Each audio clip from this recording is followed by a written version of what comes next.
Hello.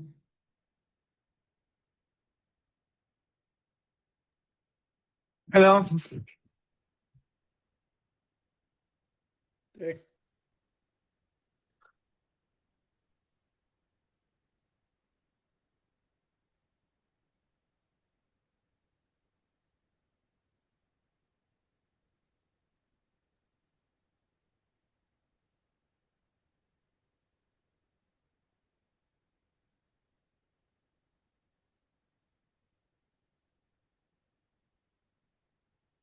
You switched time this week, right?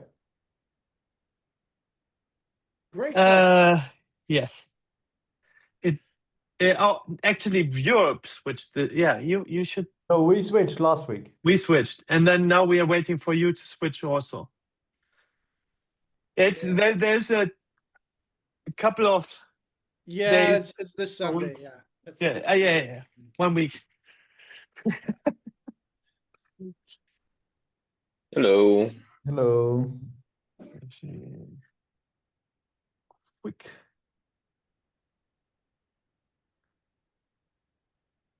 That explains it.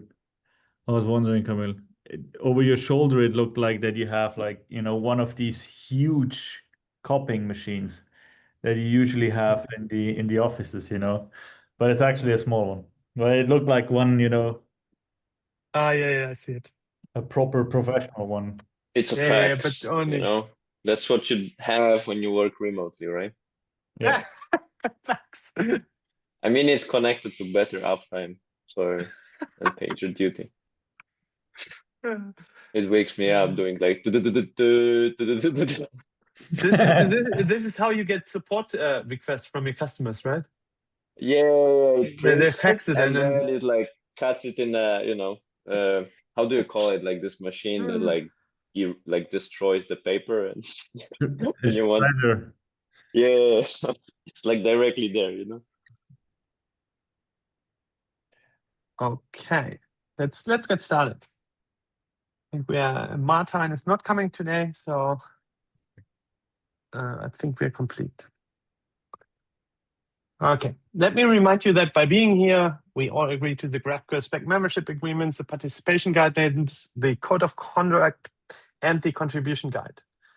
We also will upload these sessions into YouTube, and we are using LLM to summarize what we are speaking about. Let's start with a quick round of introductions. My name is Michael. Hi, I'm Pascal. Camille from the guild. Hey, it's Derek from Paul. That's Sachin from Apollo. Awesome. We have one small agenda item for today. Are there any other things you want to discuss or put on the agenda? Yes, I didn't update it. There is another thing about the rules. Quickly, how we want to approach the validation rules in terms of Granularity. similarity. Yeah, we'll see. Let me put this in. It's also Pascal. It's not gonna be 5 minutes. No, I mean it's really, really small. Like I've wondered if I even should add it. We gotta see, right? Optimistic. So let's quickly merge this through. And then, Pascal, you can already take it away. Yeah, so anyone else? Something on the agenda? While I'm at it? Okay. Are we done with the enum merging? For now? Yeah, we have Sachin's proposal, which we have to still look if we get it in the core spec. But I thought we had an agreement or that we want to include it into the composite schema in any way. Or were there thoughts against it? I think we left off in this regard by saying that we have to collect examples so that we really understand the rules. I'm not sure if we should actually pick this up as an action item again, because I think we never did it. Okay. That we really have the different merging rules, because it seems simple, but it's always good to have examples in all of the different combinations. And then maybe it's a bit clearer, because we really have to find a way how we can explain this to the user simply. So let's get everyone on the same page first. Okay, at the moment you can see the progress, like the pull requests on the validation routes, and that's the spec part at the moment that is being worked on. And that's where Pascal's issues come from. It's being finalized, right? So Yeah. we have everything put together. Now we just are finalizing bits and pieces. And the enum one is one of the big missing things that we have for the version 1. Yeah, so validation wise, what I've noticed is that we have a bit of inconsistency how we did name the rules. We had from Apollo Federation, we took over a few names, which essentially were underscore whatever underscore arg, ARG for argument. And we have other rules in the code where we have underscore argument, so the full written word. And I believe that we should align this quickly, because that's where we do now, and then we can implement it this way. In the spec is Pascal meaning, right? Implemented in the spec. How do you mean? Writing it down, right? Like this. Yeah, well, I mean, same, right? I mean, at the moment, implementation of these validation rules are done with what's in the spec, but we have to align it. It just doesn't make sense at the moment. I've sent a message to the Slack channel, and I think most people were in favor of just writing it out, so that we have, like, I don't know, in Federation there's some key validation for the key directive, which has only underscore arg as the name. So the proposal essentially is to just search and replace that to underscore argument everywhere in the specification, so that we don't have these inconsistencies. This is basically, we're going to change the error codes. Like the error codes that we took over from Apollo Federation, we're going to change them from arg to underscore argument. Like it's a bit longer, but also, I mean, just better to understand. Okay, from my side, I don't think there's any issue with that per se, but Yeah, that's definitely clear to not abbreviate, I would say. This is one of those, I'm fine with writing argument, I think. So I don't know if we have any other abbreviations in error codes, though. That's another thing to consider. But so we might have like interface and INTF or something like that in some of them. So Apollo Federation error codes at the moment are not consistent. So we have key fields has args, and we have key directive in field args. And then we have non-repeatable directive argument mismatch and required field has arg. So it's all over the place. So proposal is to just write it out and don't use abbreviations. And if we find any, we would also just replace them with the full word. Like, let's not be cheap on characters there. I don't think that that there's much benefit. yeah, no, I agree. I think we shouldn't use abbreviations in the error codes at all. So arg should be argument, for clarity's sake. But it should be a blanket thing saying no abbreviations unless if the error codes get too long, we probably should figure a shorter name for the error code. But ideally, yeah, there shouldn't be any abbreviations. Like there was a mention like ref versus reference or INTF versus interface or something like that. Impl versus implementations. It's kind of like, yeah. Yeah, I mean, the inconsistencies are clear why there are abbreviations in some cases and why not. It's basically you guys implemented it, and then every developer did what in his scope of code felt right. But now we have the chance to just clear it up. Yeah. Yeah, I'm But definitely I fine. assume it was implemented in a way that whoever implemented that at the time Exactly. picked the name and that kind of sticked around. That's kind of a Same with hot chocolate. We have.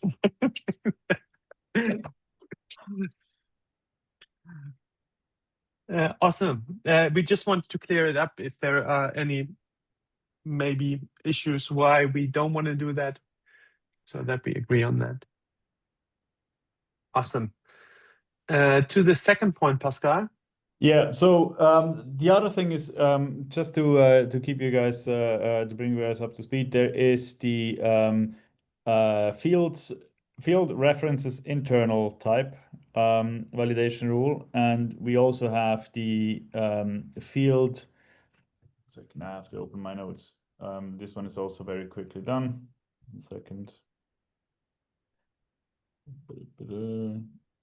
Essentially, we have field references inaccessible type and field references internal type. These are two rules that we have. And we also have argument references internal inaccessible type, and we have argument references to internal type. Now, the question is now in which direction we want to go, because it makes no sense to have field and arg because that's not specific enough to make any meaningful difference. Because we have two options. We can either say we generalize these rules and we say that there is a rule which a code which is called the reference to inaccessible type and a reference to internal type. Then we have two rules. Or we fan out and we say that we have an error code for all of the possible locations where an inaccessible or an internal type can occur, which would be in an input type, in an output type, in an input field, in an output field, in an argument, in a directive argument, etc. Yeah, but that would be more algorithm to specify. And in any case, like in the discussions we had internally, is in most cases you would anyway print out the coordinate with the error in the error message, and then the context is fully clear, right? You have the error code that it's broken, and you have the coordinate. What do you mean, Pascal? Do you disagree? It's not fully clear because you Why can't not? from the coordinate alone if it's an input or an output type, but Oh yeah, in the case of an input field, right? yes. In input field, but yeah, it's a bit because it's clear because of convention, because most people call them inputs. But yeah, you're right. It's also, how do you guys do this at the moment in Federation? Is this code, this error code only used when you explicitly mark something as inaccessible? Or is this also when it gets inaccessible in any other way? Like, for example, that's not possible, is it? no, it has to be explicitly applied. I mean, the contracts can technically mark things inaccessible for you through various transforms. So technically that might, and the error code might appear for people using that. But yeah, if you're just talking about regular composition, I don't think there's ways to sort of automatically mark things inaccessible there. So Yeah, we don't have any merging rules where we do intersection merging on something which could be referenced. Like in input types, there's fields which are going to be removed from the public schema because they do not overlap across all services. But these cannot be referenced, so we should be fine. So yeah, the question is the behavior different enough to have a different error code? That's the question. Is there anything that we can gain by having this?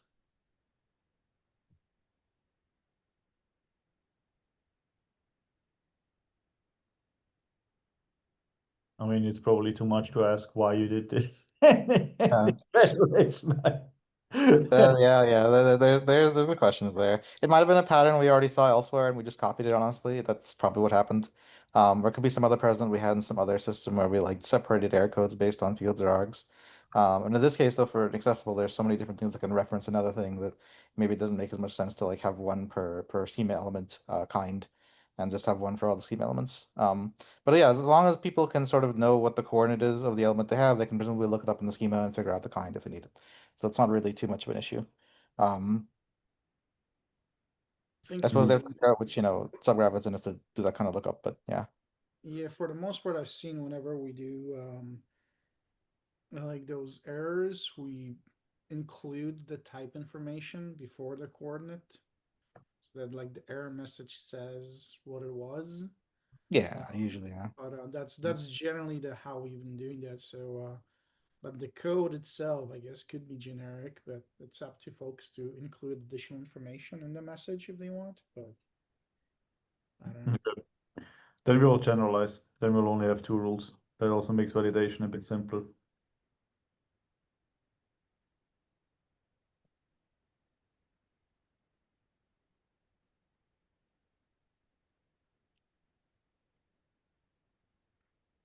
Okay, that's all I have. I don't know if anyone has. Yes, let me just one thing. So we are at the moment, as Pascal said, finalizing a lot of things. Like there's small pull requests at the moment. These I just merged through, right? Like where we find inconsistent examples or stuff like that. This is going in.